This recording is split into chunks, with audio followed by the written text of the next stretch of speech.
చూసావా ఫణి, మా అక్క ఎంత తెలివిగా మీ అన్నయ్యని అక్కడి నుంచి తప్పించిందో చూసావా? ఒరేయ్,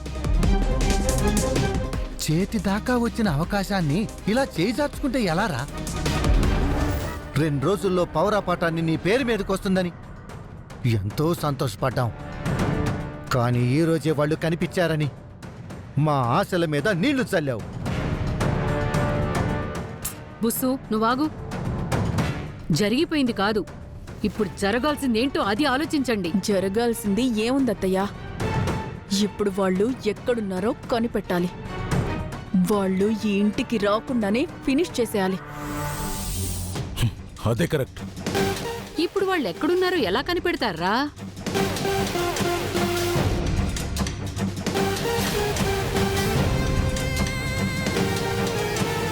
బుసు,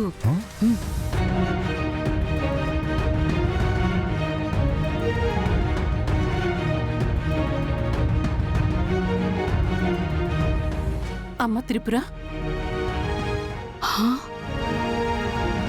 ఇప్పుడు బాల ఎలా ఉన్నాడు?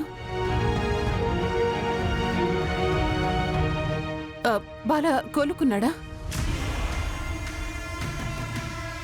నేనిప్పుడే హాస్పిటల్కి బయలుదేరుతున్నానమ్మా. లేదత్తయ్య గారు, మీరు హాస్పిటల్కి రావద్దు. మేము ఊరికి వచ్చేసాం. ఊరికి వెళ్ళిపోవడం ఏంటి? ఇప్పటికిప్పుడు బాలను తీసుకుని వెళ్ళిపోవాల్సిన అవసరం ఏంటమ్మా? అసలేం జరిగిందమ్మా? రాత్రి బాలగారి మీద జరిగిన దాడి గురించి అత్తయ్యకి చెప్తే కంగారు పడతారు. అత్తయ్య గారు, కంగారు పడాల్సిందేమీ లేదు. బాలగారు కోలుకున్నారు.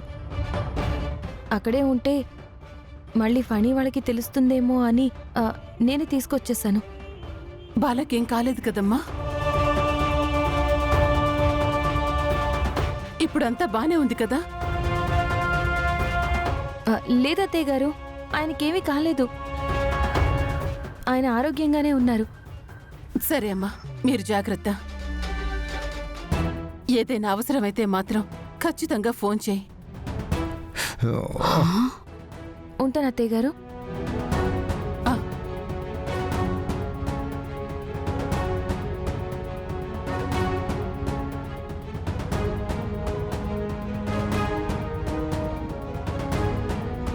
చూసావా నాన్న, పెద్దమ్మ వాళ్ళకి టచ్లోనే ఉంది. అరే, మరి ఇంకా ఆలస్యం ఎందుకురా?